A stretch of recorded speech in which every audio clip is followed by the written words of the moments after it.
Assalamualaikum warahmatullahi wabarakatuh. Hari ini saya sudah bersama salah satu bintara remaja angkatan tahun 2022. nah, dengan Bribda Fahriza. Fahriza.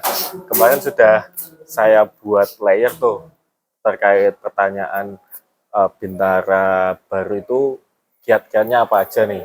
Dan saya juga sudah membuka kolom komentar, baik itu di komentar langsung maupun di DM. Nah, ada beberapa pertanyaan dari netizen.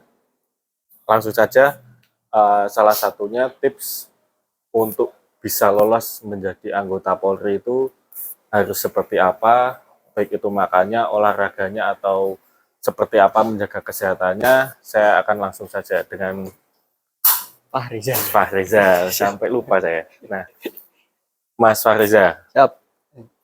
untuk bisa lolos seleksi sampai menjadi seorang anggota Polri itu apa aja nih kiat-kiatnya? Nah, kebetulan kan kalau seleksi Polri itu ada banyak tahapnya. Yang pertama yang paling penting itu seleksi administrasi. Nah, itu dipersiapkan dari jauh-jauh hari untuk administrasinya. Mungkin seperti ijazah, identitas pribadi itu harus dipersiapkan dengan teliti sesuai petunjuk yang ada dikeluarkan oleh kepolisiannya. Nah, selanjutnya itu ada tes kesehatan awal, itu tes kesehatan luar. Mungkin kalau saya dulu itu sebelum tes itu saya cek dulu ke rumah sakit.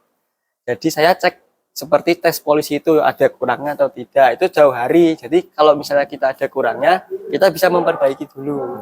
Jadinya seperti itu, Bang. Nah, kalau untuk itu tadi kesehatan tuh, kalau Ya. olahraga sendiri dipersiapkan nggak? Kalau olahraga saya persiapkan dari jauh-jauh hari juga. Nah, kebetulan kalau saya kan emang kurang di olahraga. Nah, itu saya genjot terus. Jadi misalnya setiap sore itu saya lari, saya push up tuh jangan cuma lari tok, tapi jadiin satu lari push up bareng terus renangnya. Terus di latihannya diseringin terus seminggu mungkin 3 sampai 4 kali untuk renang. Oke, berarti selain tadi kesehatan, olahraga, pendidikan. Ya, itu paling penting itu, Bang, sebenarnya. Gimana? Kalau saya kan sendiri kurang di olahraga, tapi alhamdulillahnya itu kalau di akademik itu saya agak tinggi, jadinya saya di sana juga saya push terus gitu loh, Bang. Saya belajar terus, mungkin ikut bimbel, terus yang psikologi juga ikut bimbel, dipersiapkan latihan soal. Itu di internet juga banyak, Bang, di website itu yang latihan soal tryout seperti itu harus juga dipersiapkan. Belajar terus, pokoknya belajar jangan sampai bosan belajar lah intinya, Bang. Oke, jadi itu tadi ya sedikit tips-tipsnya untuk bisa jadi seorang anggota Polri. Dan Mas Fahriza ini bintara Polri gelombang kedua tahun anggaran 2022. Jadinya kalau di pendaftaran tahun kemarin itu gelombang pertama, tapi untuk pendidikannya gelombang kedua. Oke, jadi untuk Polri sendiri setelah atau semasa pandemi itu pendidikan terbagi menjadi 2 gelombang. Dari yang lamanya juga 7 bulan, sekarang mulai dipangkas jadi 5 bulan karena kebijakan 2 gelombang itu tadi. Jadi buat teman-teman yang ingin daftar Polri dalam 1 tahun itu ada 2 gelombang nih saat ini. Jadi ada gelombang 1 yang rencana di 2023 mulai tanggal 7 Februari ya. 7 Februari. 7 Februari sampai Juli, saya lupa tanggal berapa. Terus selanjutnya nanti gelombang 2 tahun anggaran 2023. Oke, jadi ada 2 gelombang. Nah, tadi kita udah ngomong terkait formal nih. Karena videonya juga nggak lama, langsung aja saya kasih pertanyaan dari netizen nih. Nah, pertanyaannya agak nyeleneh-nyeleneh. Nah, menghadapi bintara baru nih terutama. Kamu sendiri menghadapi, ini ada pertanyaan nih. Kenapa suka DM halo Mbak atau halo Dek, Assalamualaikum Mbak. Nah, kamu sebagai bintara remaja itu seperti apa tuh? Kalau saya sendiri jujur nggak seperti itu, Bang. Saya sendiri malah risih kalau seperti itu.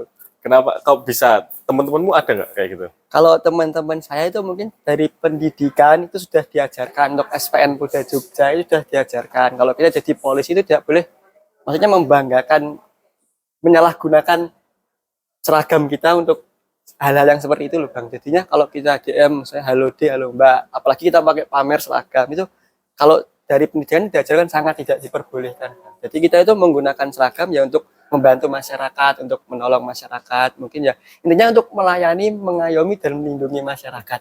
Kalau untuk seperti itu tidak.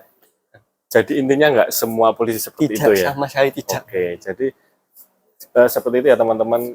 terkait tadi pertanyaan halo Dek, halo Mbak, Assalamualaikum Dek. Nah, tadi sudah dijawab sama salah satu anggota dari Polda DIY, terutama Bintang Remaja, terkait menghadapi hal seperti itu. Kalau misalkan ada yang mengganjal atau mengganggu, bisa melaporkan ke Polda DIY jika itu menyangkut Polda DIY. Nanti akan kita selesaikan, baik itu misalkan ada pidananya ataupun kode etik, nanti di Polda akan diurus baik itu melalui SPKT untuk laporan awal maupun di Propam jika ada anggota yang tanda kutip nakal. Nah, selanjutnya ada pertanyaan nyeleneh juga nih. Target berapa perempuan?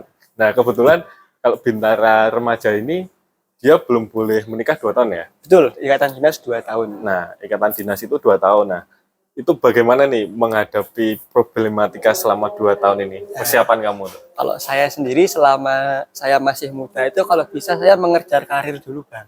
Jadi saya mungkin kuliah dulu kan belum sempat kuliah, terus mengejar Dikjur, Dikbang dan sebagainya agar bisa naik pangkat atau mengejar karir itu dengan lebih cepat Bang. Nah untuk perempuan dan sebagainya itu mungkin saya jalani sambil jalan saja Bang. Jadi utamanya bukan itu Bang. Ya. Saya sendiri. Dan kebetulan Mas Fariza ini sendiri sebelumnya kuliah ya? Kuliah di Sudah sempat kuliah di UNY. Di UNY. Nah, salah satu perguruan negeri nih. Jadi di kepolisian sendiri juga tidak melarang nih, malah mendukung. Nah, Mas Fariza ini rencana mau melanjutkan S1-nya ya? Ya, betul. Di UNY. Di transfer kredit kebetulan jadwalnya kan nabrak Bang. Saya pindah ke universitas lain yang jadwalnya bisa menyesuaikan jadwal di kepolisian. Oke, jadi di kepolisian sendiri tidak ada kendala kan? Tidak ada sama sekali Bang. Malah mendukung. Malah didukung untuk sekolah.